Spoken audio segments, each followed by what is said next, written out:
សួស្តីបងប្អូនហាក់ទី12ទាំងអស់គ្នាអញ្ចឹងវីដេអូនេះយើងនឹងកែលម្អិតប្រតិបត្តិបន្តទៀតគេមានចំនួន complex សិត1ហើយ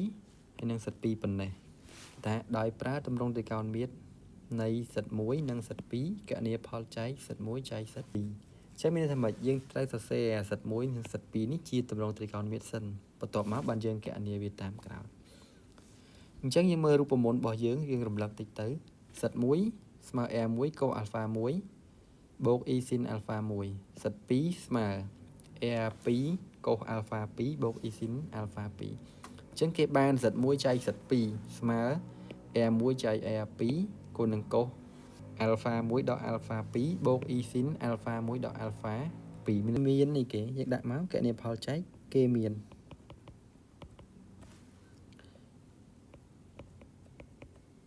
សិត1ស្មើ i យើងអាចសេថាស្មើ0បូកនឹង i បានអញ្ចឹងកូសប្រមាណស្មើ0 sin ប្រមាណស្មើ1អញ្ចឹងងាយមែនតើអាហ្នឹងជាងកូស pi លើ 2បូក e sin pi លើ2អញ្ចឹងករណីគេសរសេរបែបនេះមកយើងសរសេរបានបែបហ្នឹងមកមានន័យថាម៉េច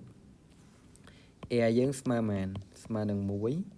អានេះ alpha 1អានេះក៏ alpha 1បើអត់មាន r អញ្ចឹងមានន័យថា r យើងគឺ1ណាបាទសិត2ស្មើឬ3លើ2បូក i 1លើ2អញ្ចឹងមុំប្រមាណកូសប្រមាណស្មើឬ3លើ2 sin ប្រមាណស្មើ1លើ2អញ្ចឹងយើងគូរង្វង់តិចទៅចឹងអានេះបានប៉ុន្មានអានេះអកូសអានេះអ sin អញ្ចឹងអានេះ pi លើ6 pi លើ3អានេះ pi លើ4អញ្ចឹងយើងមើលកន្លែងនេះណាអញ្ចឹងតម្លាក់ចំណោលកែងកុសមកអញ្ចឹងអានេះ pi លើ6បើយើងតម្លាក់មកវាចិត្តនេះកន្លែងនេះ1ទៅហ៎អញ្ចឹងកន្លែងនេះវាឬ3លើ2 sin វាមិនមែន sin វាគឺ1លើ2អញ្ចឹងបានន័យថាមុំយើងគឺកុស pi លើ6បូក e sin pi លើ6អញ្ចឹងដូចគ្នាដែរអត់មានអញ្ចឹងមានថាម៉េច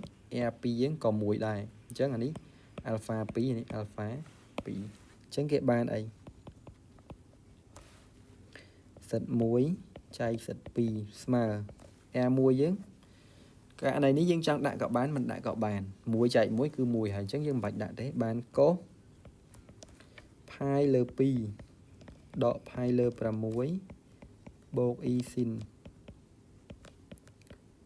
pi លើ2ដក pi លើ6អញ្ចឹងស្មើកូស pi លើ2ដក pi លើ6ភាគបាយរួមមែន6ណាអានេះគុណនឹងមែនអញ្ចឹងនេះគុណនឹង3អញ្ចឹងនេះគុណដែរអញ្ចឹងបាន3 pi ដក pi លើ6អញ្ចឹងសល់មែន2 pi លើ6 2 pi លើ6ស្រួល pi លើ3អញ្ចឹងយើងអាចកាត់បានកន្លែងហ្នឹងយើងដាក់យកតែម្ដងទៅកូស pi លើ3បូក e sin pi លើ3កន្លែងនេះបើយើងចង់គណនាតទៀតបានដូចគ្នាយើងចង់សរសេរវាជាតម្រងពេជ្រកណិតក៏បានដូចគ្នាប៉ុន្តែយើងទុកប៉ុណ្ណាចុះដូចនេះសិត1ចែកសិត2យើងស្មើកូស pi លើ3បូក e sin pi លើ3អញ្ចឹងយើងចាប់តែប៉ុណ្ណឹងបើសិនជាបងប្អូនមានចម្ងល់អីអាច comment ខាងក្រោមវីដេអូនេះបានកុំភ្លេចចុច like វីដេអូនេះហើយនឹង subscribe channel YouTube នេះផងយើងនឹងជួបគ្នានៅវីដេអូក្រោយទៀត